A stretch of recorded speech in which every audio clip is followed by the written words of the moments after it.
Good morning. నా పేరు BB. ఇక్కడే హైదరాబాద్ పక్కన కుబ్దుల్లాపూర్. నేను చదువుకుంది 2వ తరగతి. ఒక స్కూల్లో ఆయమ్మలాగా జాయిన్ అయినా.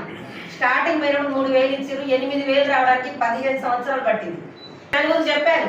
ఆ నలుగురు ఏడుగా తెచ్చిపెట్టమన్నారు. నాకు తెలియదమ్మా, మన రూట్కి వచ్చే పాండి సార్ నెంబర్ ఇచ్చి నా పనికి నేను పోయినా. ఆ నలుగురు వచ్చి 8 మంది 1000 3 నెలల తర్వాత 7450 రూపాయల చెక్ వచ్చింది నాకు ఇంటికి. మేడం చెక్ వచ్చింది అన్నాడు. ఎలా వచ్చినా తెలుసుకోవచ్చా లేదా? ఏళ్ళ తర్వాత ప్రొడక్ట్స్ వాడుతున్నాం, బ్రాండ్ వేరైనా ఎవరైనా రూపాయి ఇచ్చిరా? ఇందులో కిరాణా షాపులు ఉంటే బాధపడదు. నాలాంటి 200 పెడితే 300 రాసి పెడతాం. అవునా కదా? మరి ఏడేళ్ళు వచ్చి ఓన్లీ షాప్ చేంజ్ చేసిన. నాకు వచ్చిన ఆరోగ్యం నలుగురు చెప్పిన. ఆ మీటింగ్ వచ్చి క్లారిటీ తీసుకున్నా. సార్ వాళ్ళు ఇచ్చింది, ఇప్పుడు ఇస్తారు. అందులో తీసుకున్నాక నేను మునుగట్లే, ఎవరిని ముంచట్లే. అవునా కదా? అందులో ఏం క్లారిటీ ఒక్కటే ఒక నిమిషం చెప్తా. కొబ్బరి బోండం మంచిదా, థమ్స్అప్ మంచిదా అని అడిగింది. ఏది మంచిది? తాత తాగి తండ్రికి చెప్పిండు, తండ్రి తాగి మనకు చెప్పిండు.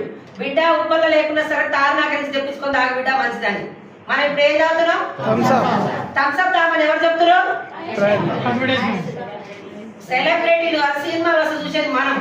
అవునా కదా? మరి మనం ఆరోగ్యం కోరేటోళ్ళు అయితే కొబ్బరి బోండానికి యాడ్ చేయొచ్చు కదా. వాళ్ళు మనం ఏమైపోయినా పర్వాలేదు, 1/2 లీటర్ పట్టుకొని దమ్ము దాని గుట్టలు దుక్తా మనం 2 లీటర్ తాగుతున్నాం. వాళ్ళ గుట్టలు దుక్తే ఏమైతుంది? మనం మెట్ట మీద దుక్తే కాలో చేరుగుతుంది. అవునా కదా? లేదు, నేను మునుగట్లే, ఎవరు ముంచట్లేదు. అవునా కదా? మనకు వచ్చిన ఆరోగ్య నలుగురు షేర్ తెచ్చలేదా? నాకు తీసుకొచ్చి తెలిసిన వాళ్ళందరూ జనాలు తీసుకొచ్చి మీటింగ్ లో కూర్చోబెట్టాం. 3 నెలలకు 10,000 వచ్చింది. 7,400 తర్వాత 3 నెలలకు 10,000 వచ్చింది. 15 సంవత్సరాలు స్కూల్ ఆయమ్మ చేస్తే 8,000. మరి ఇందులో నేను 3 నెలలకి పార్ట్ టైం చేస్తున్నా, 10,000 వస్తున్నాయి. ఎక్కడ చేయాలి? ఎక్కడ? అలాంటి టైంలో గవర్నమెంట్ జాబ్ బంద్ చేస్తున్నా. 3 తరాల వరకు ఉంది. వెస్టేజ్ లో గట్టిగా పట్టుకోలేదు. ఒకటే ఒక సార్ అన్నాడు, నువ్వు 6 నెలలు ఊరు వెళ్ళిపోతే మీ ఇంట్లో వాళ్ళకి ఎన్ని ఇస్తావు అమ్మ డబ్బులు అన్నాడు. మాట 5,000 ఇచ్చిపోతాను. సంవత్సరం నాకు వెళ్ళిపోతే ఎన్ని ఇస్తావు అన్నారు. ఎన్ని లేవు, అక్కడ పని చేసి ఇవ్వాలన్నా. భూమి మీద లేకపోతే ఎంత ఇస్తావు నీ ఫ్యామిలీకి అన్నాడు. ఇస్తామా? నాకు అదొక్కటి కరెక్ట్ అయింది. నేను 15 సంవత్సరాలు చేస్తున్నా. మెట్లు జారిపడ్డా, ఏమన్నా చనిపోయినా మా మేడం ఇస్తుందా?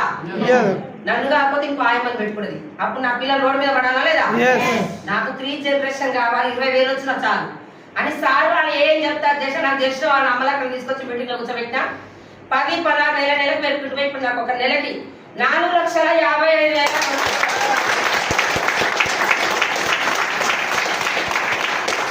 నేను చెప్పినంత మాత్రం వచ్చిందా చెక్క? 5 నిమిషాలా? నా జర్నీ 4 సంవత్సరాలు. 4 సంవత్సరాలు ఉంటాయా? చెప్పిన వాళ్ళందరూ వస్తారా?